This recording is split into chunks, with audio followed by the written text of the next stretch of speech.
Well, Razorback fans, you got yourself a huge win to end the regular season for the Razorbacks over Mississippi State. Man, let's try to make sense out of this one on today's Locked On Razorbacks podcast.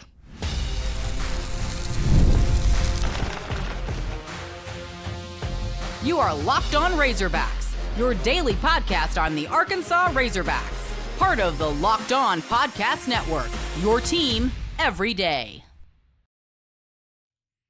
And welcome into the Locked On Razorbacks podcast. I am your host, John Nabors. I'm also the host of Inside Arkansas Live, which you can catch every weekday starting at noon on Inside Arkansas and InsideArkansas.com. Today's episode is brought to you by FanDuel.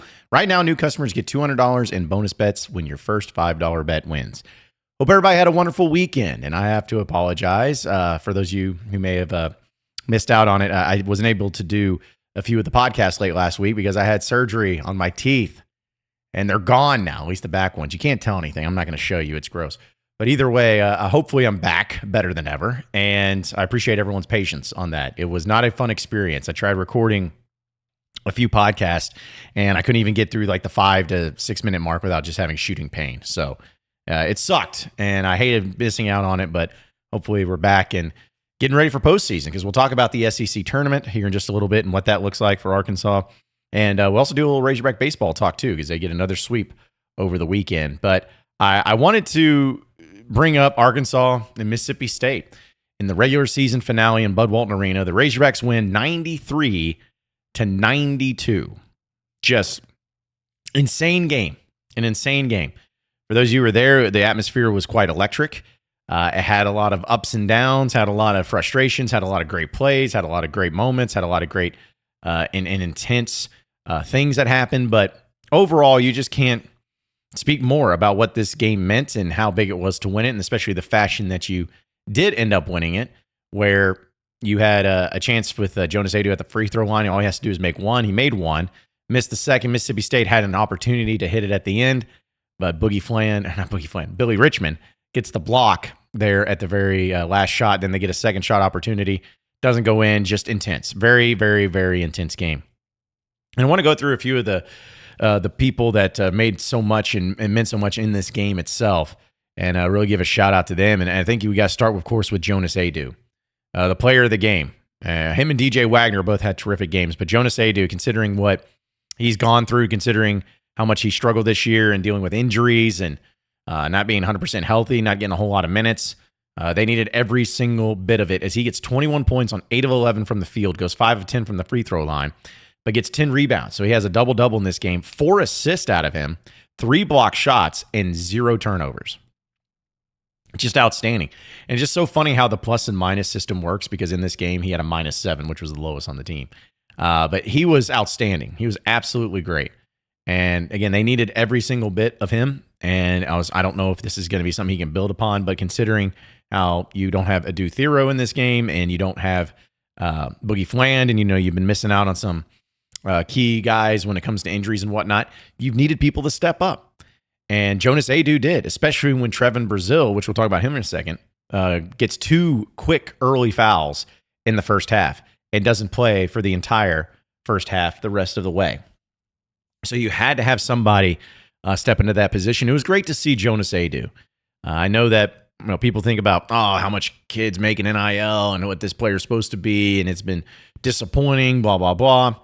And I get it. I totally get it. But listen, to see the type of things he's had to overcome, and to see somebody stepping up like this, is a great team mentality to have. I mean, anytime you have injuries go on, you hear the cliches of next man up, and so it's just an opportunity for somebody else.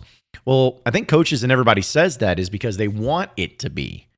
They want it to be a presented opportunity, to be an opportunity for somebody to step up and to make a name for themselves. But so many times people don't, because you have guys that are really good players that go down, and there's a reason why those other players aren't starting. There's another reason those other players aren't getting those minutes, because they're not as good, or they're not counted on as much.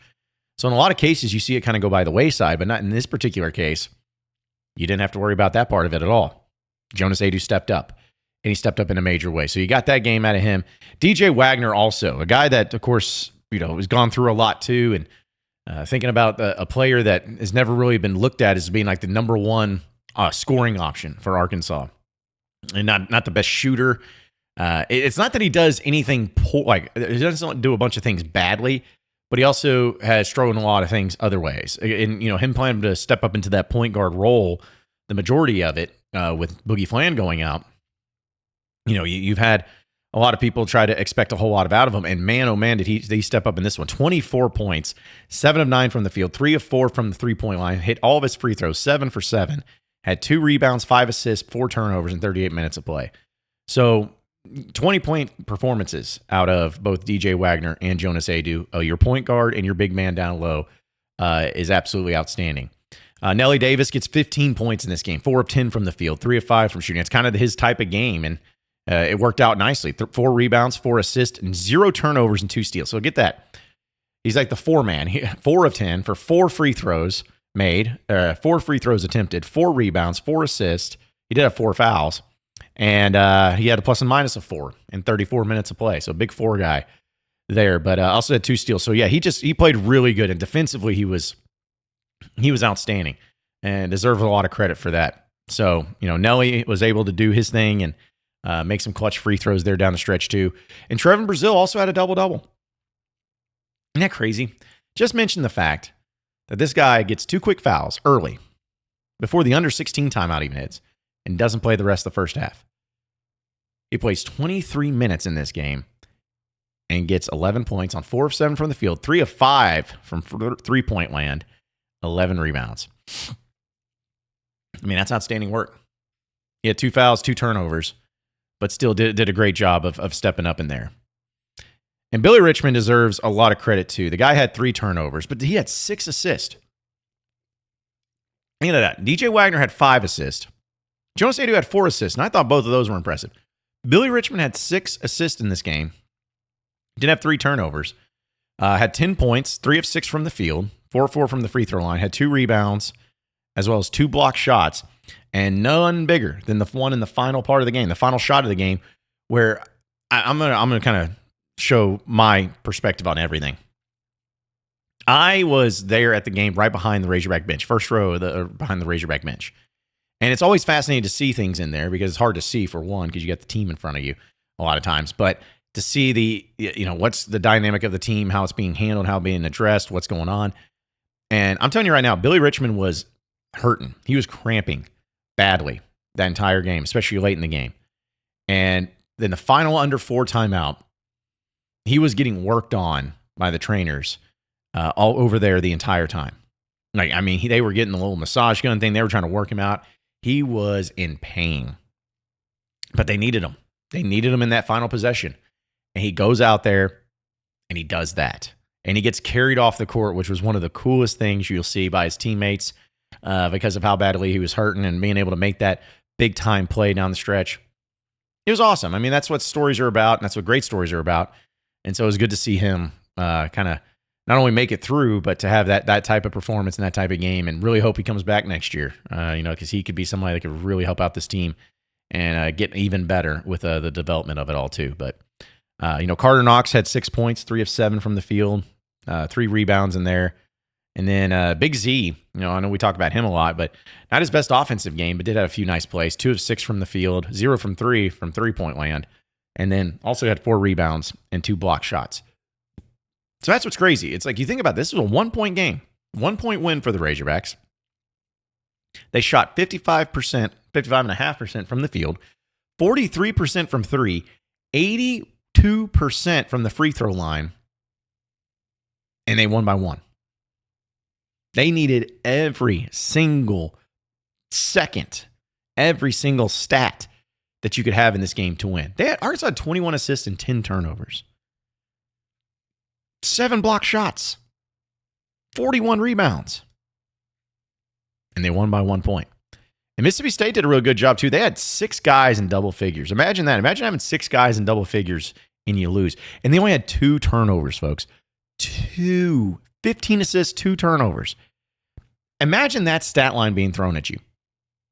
If I told you before the game Mississippi State was going to have 6 guys in double figures, they're going to shoot 44% from the field, 38% from 3-point land, 76% from the free throw line, have 15 assists and 2 turnovers. You all, just like me, would be like, blowout city, Arkansas. That wasn't good. They got smoked in that one. All of us would think that. But it comes back to the whole thing of how this team's approaching it and what they're doing and how they're doing it. They just gritted it out. Arkansas got up as much as, I believe, 16 points in this game. It was the biggest lead for Arkansas. And they needed all of it. But some people will say, oh, they blew the lead, they choked it away, blah, blah, blah. And maybe part of that could be true. Part of it could be that Mississippi State's a good team, which I think they are. They're not the best team, but they're a tournament team, no doubt. But a lot of it has to do with the gas, the legs. Maybe the best thing that happened in this game was Trevin Brazile not playing as much in the first half because he had more fresh legs in the second. Maybe Jonas Aidoo being able to do what he did was because he had to. There was no taking him out. There was no, you got to just, wait until we get this other guy back in. He had to step up. And that's what makes for a good team. And I hear people say that this is Cal's best coaching job. I know that he said that this is the most rewarding team he's been around. And you can say that's true or not. You can say he's full of it or not. But there's no doubt that the job that Cal has done so far, especially in the regular season, has been nothing short of miraculous considering where Arkansas was just a few weeks ago. And you got to give credit where credit is due. Arkansas, in my opinion, is in the NCAA tournament right now, regardless of what happens. And they're going to be a team that nobody wants to play. Just going to be facts. There's nobody who's going to want to play them, but somebody's going to have to play them. And Arkansas's got to get ready for it. But they're finding ways to win. They're gritting it out. They're tough. They're resilient. And they are just doing each and everything that they can humanly possible. I feel good going into postseason play. I do. I feel good. I couldn't have said that a few weeks ago. But they got a lot of work to do, and the SEC tournament is next. And we'll talk about that here in just a second. So stay with us here on the Locked On Razorbacks podcast.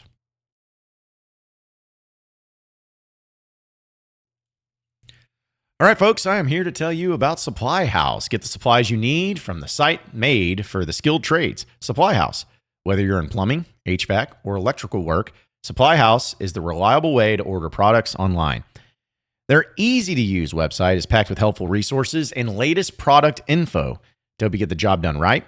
Whether you complete an inventory of over 200,000 parts from 400-plus top brands, you may not know much about it, but that's the thing. Supply House does. You'll find exactly what you need, delivered fast from coast to coast. If you need help with an order, Supply House offers expert support, an industry-leading service, so you'll always talk to a real person. And for trade pros looking for an extra edge, their free Trade Master program offers exclusive perks like a dedicated phone line, free shipping, and discounts on every order. Thousands of skilled professionals are already taking advantage, and now it's your turn. So join the Trade Master program today at supplyhouse.com/TM and start ordering plumbing, HVAC, and electrical supplies with just a few clicks. Plus, use promo code SH5 for 5% off your first order. That's supplyhouse.com.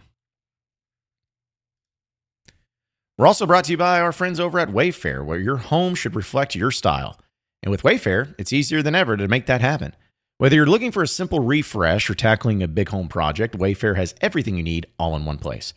Wayfair's huge selection makes it easy to find the perfect piece, no matter your space or your budget. From cozy furniture and stylish decor to kitchen essentials and outdoor must-haves, Wayfair has it all and at prices that fit your budget. Finding the perfect piece, I'll tell you this, you got to find that thing that just fits your room perfectly. And it makes it tough, and especially if you're trying to tie the living room together. But Wayfair has all the stylish options at the greatest prices, and also you can get your order arrived fast with free delivery. It's as simple as that. So head over to wayfair.com and find something that's just your style today. That's WAYFAIR.com. Wayfair, every style, every home.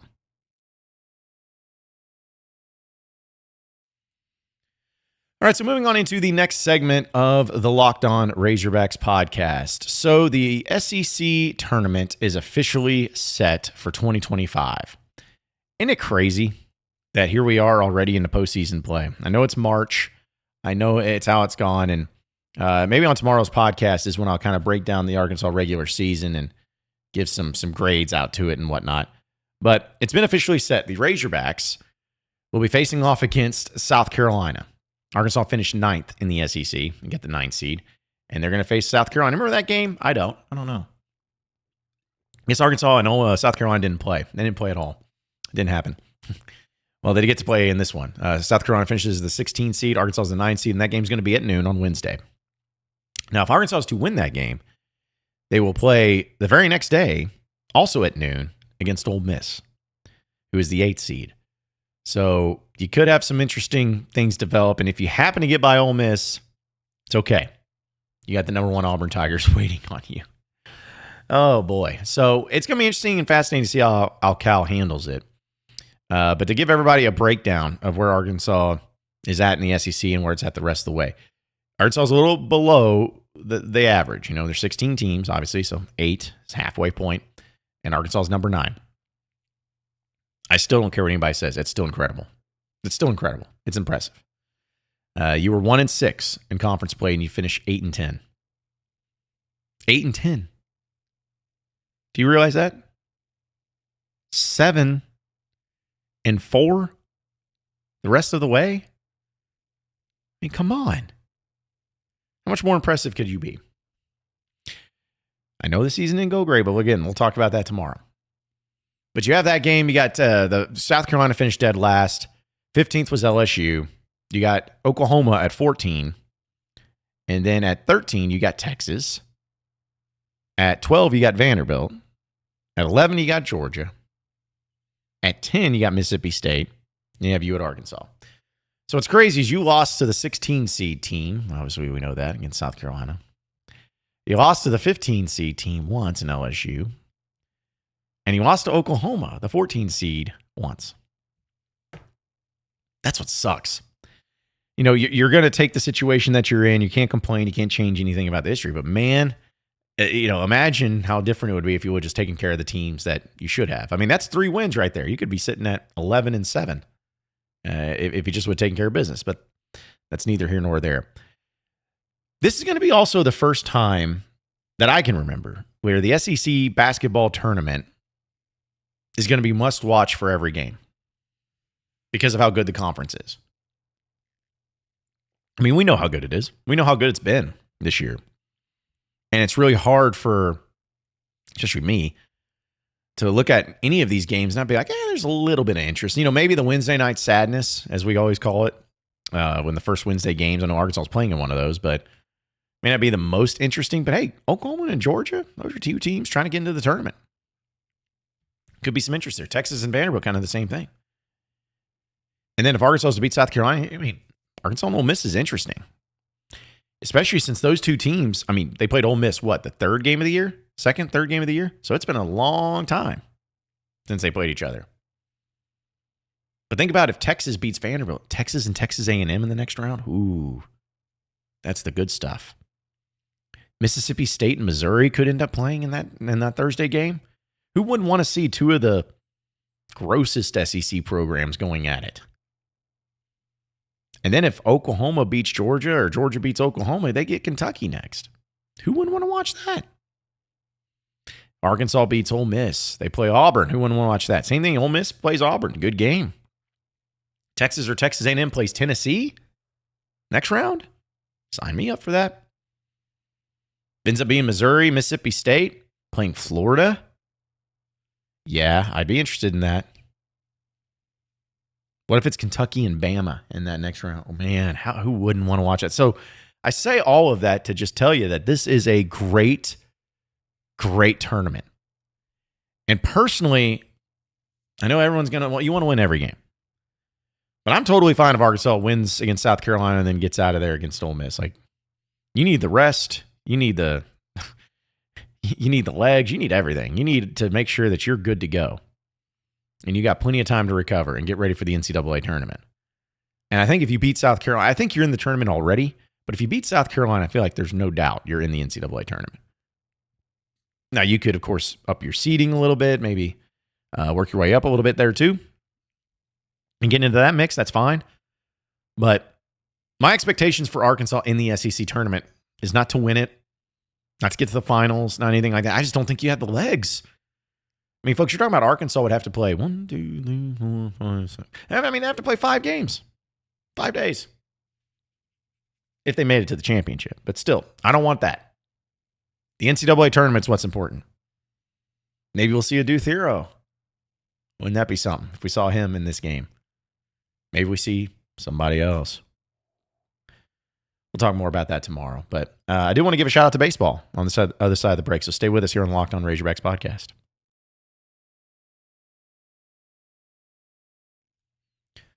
All right, Razorback fans, we know that March Madness is here, and FanDuel is giving you the chance to get in on the action like never before. Right now, new customers can get $200 in bonus bets when your first $5 bet wins. That's $200 extra bucks to use on everything from buzzer beaters to Cinderella stories and even who's cutting down the next.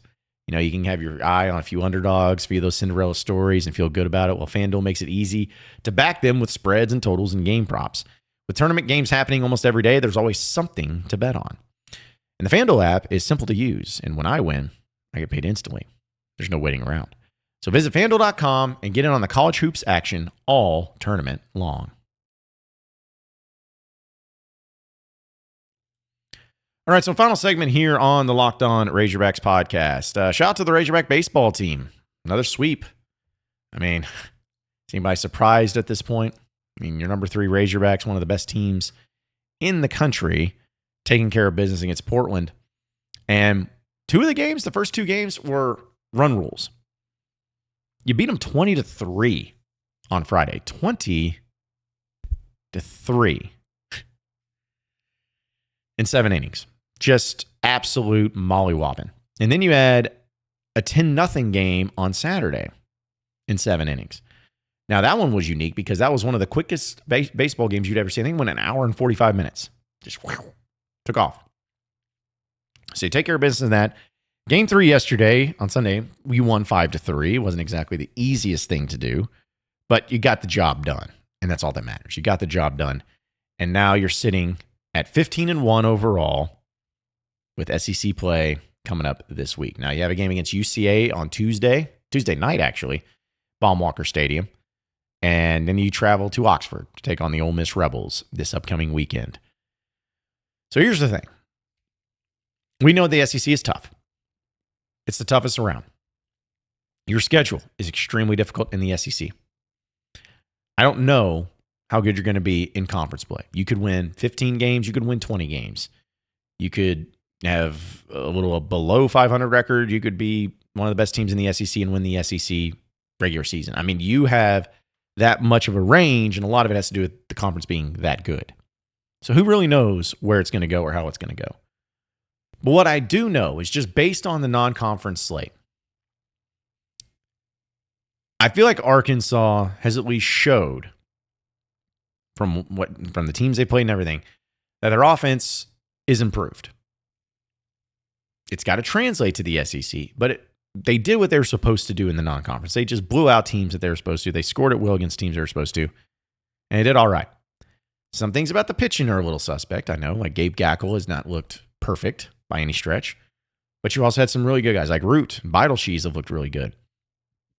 I mean, you've had guys come in out of the bullpen that's thrown some great innings. And you're talking about without Gage Wood, Hunter Dietz, like these guys that you were really going to count on, they haven't really played much. Will McIntyre, a guy that, you know, is one of your veteran pitchers, he didn't even pitch over the weekend. So you got a lot of guys. And I mean, the way that the Lloyd brothers are hitting nonstop, Iredale's out there. I mean, you got 3 guys with 6 home runs so far this year with the Lloyd brothers and Iredale. Like, how could you not get excited about the potential that this team has offensively? My point is that they took care of business in what they were supposed to do, and they've looked good doing it. But now comes the difficult part. How does it translate? How does it work out? How does it look against SEC competition? Are you going to carry it over? Are you going to build upon it? Or is it going to be something that you get brought down to reality quick? Are you ready for it? Are you ready? Do you think you have the lineup all figured out? Do you think you have what the field looks like? Who's going to be doing what? I trust Dave, but he's had a lot of options, a lot of really high-quality options to get them to that next level, to get them to winning a College World Series title, which I think they have the talent to do so this year. But it's almost, again, sucks because nobody cares about the regular season. They could win every SEC series and no one would care because it's all about the postseason. And I agree. You got to take care of business in postseason. But you've done a good job, Hogs. You've looked good. You've looked good. Keep that going and keep that happening. Please. Please. Appreciate each and every one of you listening and watching into the Locked On Razorbacks podcast. Be sure to like and subscribe to the podcast on iTunes or on Google Play. You can also get after me on Twitter at John Nabors Show for any questions, comments, concerns that you may have, and we'll keep it going from there. Same podcast time, same podcast channel tomorrow afternoon. Great rest of your day, everybody. We'll see you then.